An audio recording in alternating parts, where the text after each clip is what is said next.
Coulter, how you doing?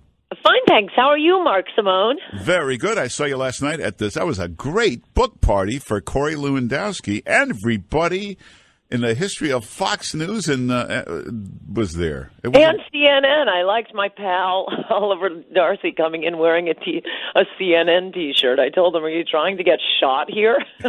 And that Gabe Sherman was there. Yeah, I didn't see him. It was a great party. I was just going to say to you, it seems like I just saw you, Mark Simone. That's right. In fact, if you go to my Instagram, Mark Simone NYC at Instagram, you can see pictures of the party and a picture of Ann Coulter and I visiting the Rockefeller Center Christmas tree. Wasn't that beautiful? Yes, it's a beautiful tree this year. And but don't go visit because there's enough traffic around Midtown. Even at midnight, it was hard getting past there. Yeah, there's barricades everywhere. There's a million tourists crashing into you at every second. Right, and the barricades and the traffic shut down. It warms your heart this Christmas time to think of another way Muslims have made our lives so much better. Oh, there you go. John Conyers has resigned. I think Al Franken is coming next. I'm upset he resigned without waiting for Franken to resign. What's going on here? The Democrats are trying to control black bodies once again, but not the white senator who there's a photo of that one. What's going on? No, I think Senator Franken has absolutely no intention of resigning.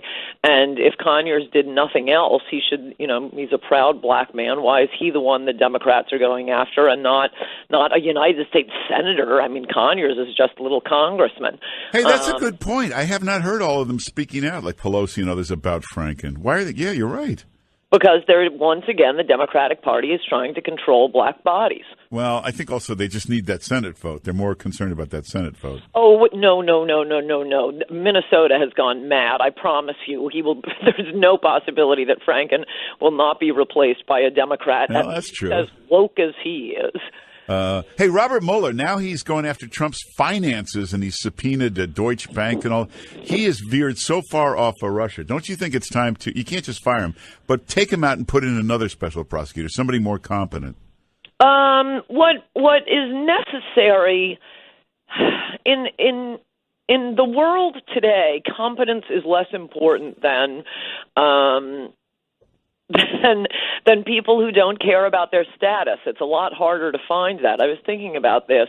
I mean, look at what James Comey went through. First, he's a total hero because although he finds that Hillary has broken the law, we'll put a footnote on that with the FBI agent Strzok. He was a total hero. Then, 2 weeks before the election, 10 days before the election, Comey comes out and says, Hillary hasn't been entirely cleared. We have new information. We're still investigating. Then he is Satan. And he was Satan through the election. Hillary lost. It's all blamed on Comey. Wow.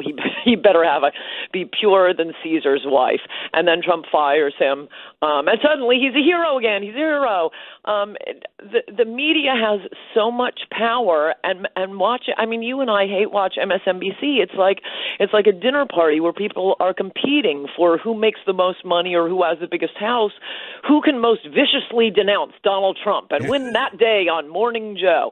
And that's why I was thinking. I mean, I don't care how honorable Mueller is, and this is all we hear from the media.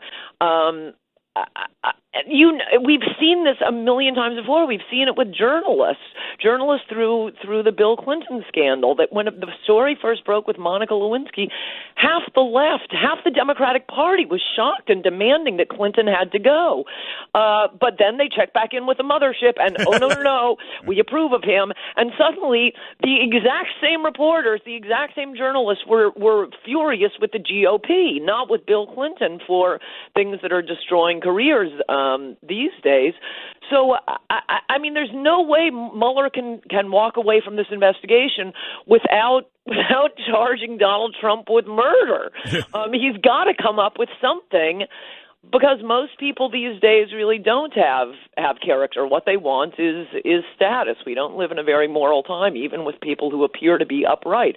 What they want is to be admired on television, is to be admired in the New York Times, is to get a nice New York Times obituary. Another reason you should be thankful for Christians in society, Mark Simone. We're the only ones who don't care about status.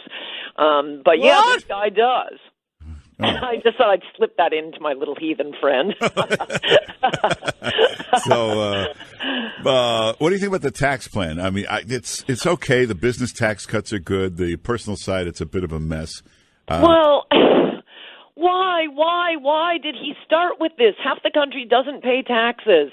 Look, there are a few things I like about it. I'm really annoyed they did not include the one beautiful thing Trump and only Trump campaigned on. In fact, I mentioned it in my compact book, In Trump We Trust, E Pluribus Awesome, the hedge fund manager's loophole. Oh, my gosh, Donald Trump is the first presidential candidate who ever would have said we've got to get rid of that. It's utterly unfair. Hedge fund managers through a loophole that should never have been approved by – actually, he might be able to change it through the IRS.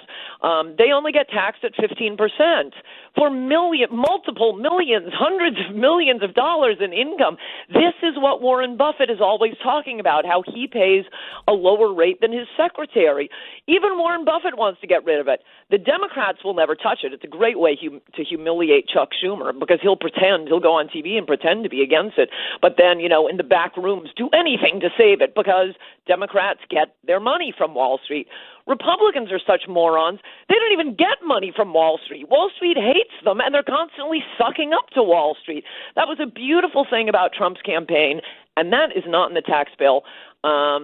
But come on, let's start with infrastructure. Let's start with the wall. I want a bloody knockdown fight on the wall, and I want every one of those senators and House members on the record, Democrats and Republicans. Let's see how that goes. No, Republicans it's so easy to con Republicans.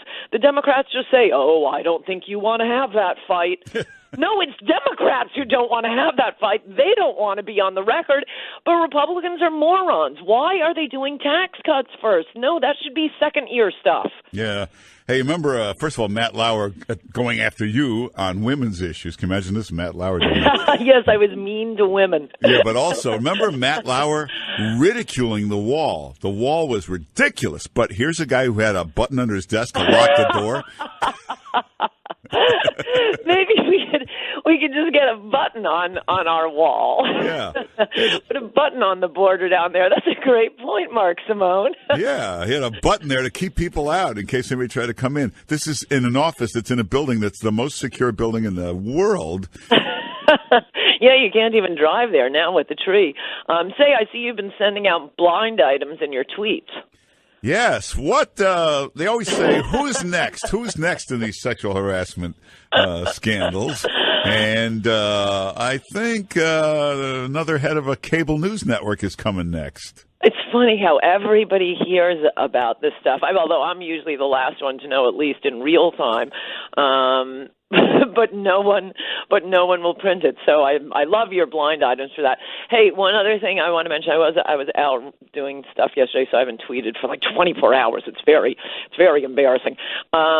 But I have watched a little hate watching of CNN and MSNBC, and I'm seriously again thinking that journalists and anchors cannot be executed, even if found guilty of a capital crime, because of the Supreme Court's ruling that you cannot execute retarded people. What is this about? And the chyron on Rachel Maddow last night was, you keep hearing them say the president's position is a president cannot obstruct justice. No, of course he's not saying that. That's insane. No one would say that. And by the way, I didn't even look this up when I started yelling at one of my friends on the phone about it. I said, I haven't even seen what the president said, and I know he didn't say that. And of course I was right. What he's saying is a president cannot be impeached for firing someone who works for him. That is his job, and I would also like to get in a play here, and I don't even think I make any money off it anymore, but for my first book, High Crimes and Misdemeanors, it goes back, to 1640, the original grounds for impeachment. And really? Yeah, that's a good book to read now. Yeah, it goes through, and all the cases through American history, and also it's told in an exciting way, but the one thing that is very clear is, in America, a president cannot be impeached for a policy difference. He can't be impeached for doing his job. He can't be impeached for doing his job badly. It is for character issues. Yeah. It doesn't have to be an actual crime, but you can't be impeached for doing your job as president. We live in a constitutional democracy. You don't like it, Congress? Then run somebody better next time. In fact, if they run somebody who wants a wall, they could probably beat Trump. Well, everybody get Ann Coulter's new book, In Trump We Trust. Hey, you're right. Get that book, High Crimes and Misdemeanors, because it's very relevant to what's going on today. And, of course, follow Ann Coulter on Twitter, and AnnCoulter.com is her website. And Ann Coulter, thanks for being with us. Good to talk to you, Mark Simone. Bye-bye. Take care.